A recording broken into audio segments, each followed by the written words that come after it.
Morning everyone, welcome back to the channel, to my new blog. আজকে সকাল সকাল মন্দিরে গেছিলাম। মন্দিরের মায়ের দর্শন করিনি, মন্দির দর্শন করেছি। আর এখন চলে এসেছি চক্রেশ্বর মন্দিরে। এটা হচ্ছে বিষ্ণু ভগবানের মন্দির, পাথরের মধ্যেই পুরো চক্রের মতন একদম আঁকা রয়েছে। তো ওইখানে সব ফুল দিয়ে ডেকোরেট করা আছে যাতে বোঝা যায় সুন্দরভাবে।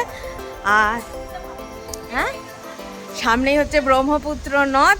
প্রথমে একটু ল্যাথার্জি লাগছিল, বাট বেরোনোর পর থেকে ফুল আপ এনার্জি। এখন সবাই মিলে এখন আসামের যে লোকাল সাইট সিন আছে সেগুলো করছি। তো চলো, মেঘালয় তো পুরো ঘুরলামই, এবার আসামটা ঘুরে দেখি এই শহরটা কেমন।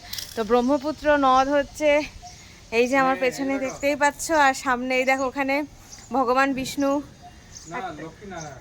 হ্যাঁ হ্যাঁ, ওই তো মা লক্ষ্মী নারায়ণের একটা স্তম্ভ ওখানে করা আছে ব্রহ্মপুত্র নদের ওপরে, খুব সুন্দর। এখন মন্দির জুড়ে হচ্ছে সমস্ত ভগবানের স্ট্যাচু।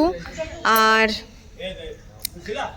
এই যে পরশুরাম, প্রভু পরশুরাম।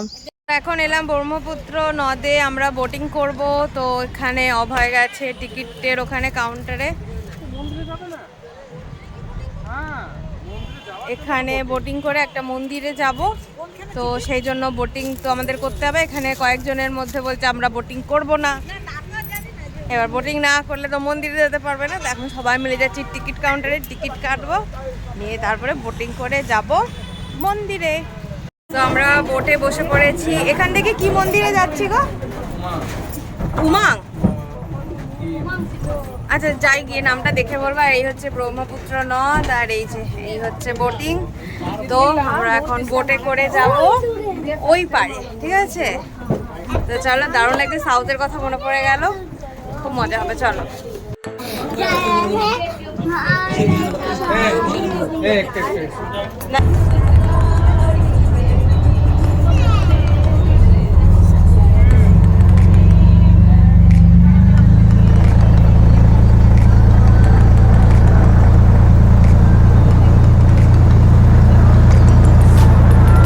থেকে নেমে সিঁড়ি দিয়ে উঠে জাস্ট এলাম, অনেক ওপরে মন্দির।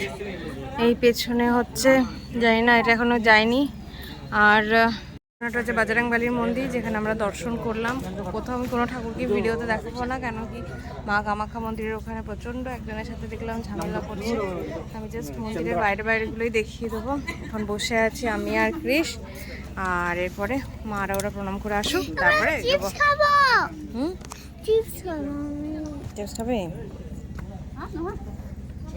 চিপস খাবো। ওকে, খাবি তো খাবি। একবার খেলাতে গেছে দর্শন, বসে আছি এখন বোটের জন্য। এদিকে বোট রাখা আছে, বাট ও একটা চিপস খাবে কিন্তু আছে। তো এক একটা বোট আমি গাড়িতে চাপবো আর ছিঁড়ে ভাবি। আচ্ছা, এক একটা বোট এক একটা ঘাটে যায়। তো সেই জন্য আমাদের যে ঘাটে যাওয়ার বোট, সেটাতে প্রপার লোক হচ্ছে না বলে ছাড়ছে না। এবার ওপরে এত ভিড়, এখন কখন আসবে বলাও যাচ্ছে না। মানুষজন খালি ওপরের দিকে যাচ্ছে এই মন্দিরে, নিচে কাউকে নামতে দেখছি না। তো আমরা এখন এখানেই ওয়েট করছি, আর দেখি কখন আসে। ততক্ষণ এই জায়গাটায় বসি। নদীর পাড়ে খারাপ লাগছে না, বাট রোদও আছে তো। আর ট্রেকিং, সব ট্রেকিং, মানে মেঘালয় ট্যুর মানে তোমাকে প্রচণ্ড পরিমাণে ট্রেক করতে হবে, এটা মাথায় রেখো তোমরা। যত কিছু আছে, ফলস, মন্দির, সমস্ত কিছু ওপরে উঠে প্রচণ্ড হাঁটা। তো সেরকম একদম মেন্টাল প্রিপেয়ার হয়ে এসো। আর আমাদের বোট ছাড়ুক, তখন আমরা যাব। আর দু একটা হয়তো আছে লোকেশন, সেখানে দেখবো, তারপরে খাবো দাবো, রেস্ট করবো। আমরা এখন এলাম এই রেস্টুরেন্টটাতে খেতে। সুন্দর রেস্টুরেন্টটা দেখো। আর আমরা অর্ডার করলাম দুটো ভেজ থালি, একটা প্লেন রাইস, একটা সর্ষে ইলিশ, একটা এঁচড় কোপ্তা, আর আলু পোস্ত। খেয়ে দিয়ে টানা একটু রেস্ট নেবো। কেন বলো তো, মানে ট্রিপ এন্ডিং এ না, তখন লাস্টের দিকে শরীরটা একটু ছেড়েই দেয়। মানে এত, আর মেঘালয় তোমাদের বললামই ট্রেকিং এর জায়গা, এত ট্রেক করে করে করে করে না। আর আসামেও যথেষ্ট পাহাড়ি এলাকা, মানে খুবই পাহাড়ি এলাকা, যথেষ্ট বলতে খুবই পাহাড়ি এলাকা। যতগুলো মন্দিরে গেলাম সব ওপরে। তো হ্যাঁ, এবার একটু রেস্টের দরকার, আর মাইন্ডও এখন বলে দিয়েছে যে শরীরকে এবার রেস্ট দিতে হবে। তো এবারে একটু রেস্ট নেব, তারপরে বিকেলবেলা একটু টুকটাক শপিংয়ে যাব, যেরকম আমাদের বাঙালিদের হয়ে থাকে, একটু উইন্ডো শপিং। তারপরে ব্যাস এই হয়ে গেল এই বছরের মতন ঘোরা। চলো তাহলে খেয়ে নিয়ে এখন হোটেলে বসে আছি, আর অসাম খাওয়া দাওয়া ছিল। ভেজ থালি অর্ডার করেছিলাম 2টো, প্লেন রাইস, এঁচোড়, ইলিশ আর হচ্ছে আলু পোস্ত। তো খেয়ে তো জাস্ট মুগ্ধ হয়ে গেছি, পুরো বাড়ির খাবার। এখন হোটেলে একটু ঘুম দেব, আর এই যে ক্রিস হচ্ছে এখানে খেলছে গাড়ি নিয়ে, আর আমরা সন্ধেবেলায় একটু বেরোবো, যেরকম বললাম। আমি একটা ফ্রুটি কিনেছি। ফ্রুটি কোথায় কিনেছি? আমরা তো থামস আপ কিনলাম, পেপসি। হ্যাঁ, এটা কৃষি কিনেছে, কিন্তু পুরোটা কৃষ শেষ করে দেবে, তাই তো?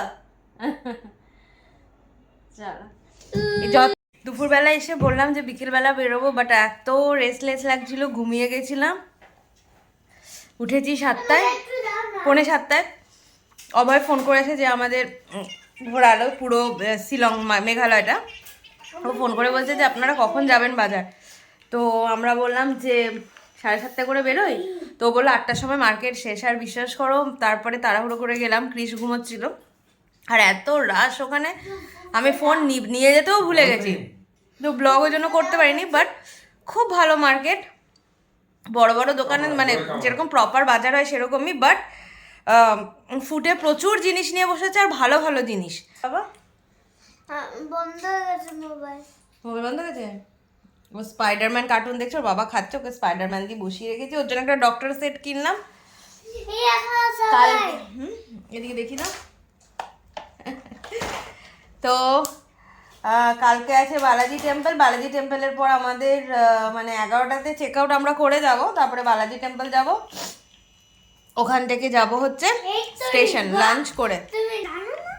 ও কালকে যেখানে আমরা, মানে আজকে যেখানে আমরা লাঞ্চ করেছি, কালকেও ইচ্ছা আছে সেখানে করার। যদি ওই রুটে হয় অভয়কে বলবো ওখানেই নিয়ে যেতে, নইলে অন্য কোনো রেস্টুরেন্ট। তো হ্যাঁ, মোটামুটি খুব ভালো কাটলো ট্রিপটা, আর খুব মজা করলাম, এনজয় করলাম, একটা মেমোরি ক্রিয়েট করে গেলাম, যেটাকে সারা জীবন চেরিশ করব। আর বর্ষার টাইমে আসার আরেকবার ইচ্ছে থাকলো মেঘালয়, তবে হ্যাঁ কয়েক বছর বাদে, কেন ক্রিস বড় না হলে বর্ষাতে রিস্ক নেওয়া যাবে না। আর যেটুকু আমরা মানে দেখলাম মেঘালয়, পুরোটাই খুব সুন্দর, কিন্তু পাহাড় কাটা জিনিসটা, ওটাই আমার একটা খুব, মানে শুধু আমার নয়, প্রত্যেকটা ট্যুরিস্টের এই জিনিসটাই খারাপ লাগছে, যে ওয়েদারটা এই কারণেই খারাপ হয়ে যাচ্ছে। হ্যাঁ মানছি, জায়গাগুলোকে উন্নত করছে, পাহাড় কাটতেই হবে, কিন্তু তবুও নেচার বলে একটা কথা আছে, যেটা যেরকম সুন্দর জায়গা, একেই তো পাহাড় নষ্ট করে দিয়েছি আমরা, এত এসে আর এত আসছি বলে, এখানে এত বিজনেস হচ্ছে বলেই পাহাড়ের উপর এত বিল্ডিং হচ্ছে। কিন্তু হ্যাঁ, যে জন্য আমরা আসি সমতল থেকে পাহাড়ে একটু ঠান্ডা পেতে, একটু ওয়েদার চেঞ্জ দেখতে, একটু আমরা ভেবেছিলাম মেঘালয় মানে পুরো কুয়াশায় ঢাকা হবে, যেটা 5-6 বছর আগেও ছিল, আমাদের অভয় দেখালো, বাট আমরা সেরকম কিছু পাইনি। তবে হ্যাঁ, খুব ভালো ভিউ পেয়েছি, সিনারি পেয়েছি, ফলসগুলো যেগুলোতে জল আছে এখন, খুব খুব ভালো পেয়েছি। শিলং আর চেরাপুঞ্জিতে ওয়েদারও খুব ভালো পেয়েছি। সব মিলিয়ে খুব ভালো একটা ট্রিপ আমরা কাটালাম, খুব ভালো একটা সময় আমরা কাটালাম, যেটাকে সারা জীবন আমরা চেরিশ করব। নেক্সট ইয়ার কোথায় যাচ্ছি না যাচ্ছি সেটাও প্ল্যান করতে করতেই যাবো, প্রত্যেক বছরের মতো ট্রেনে। তো যাই হোক, যদি ট্রাভেল ব্লগগুলো তোমাদের ভালো লেগে থাকে প্লিজ জানিও, আর শেয়ার করে দিও, লাইক করে দিও।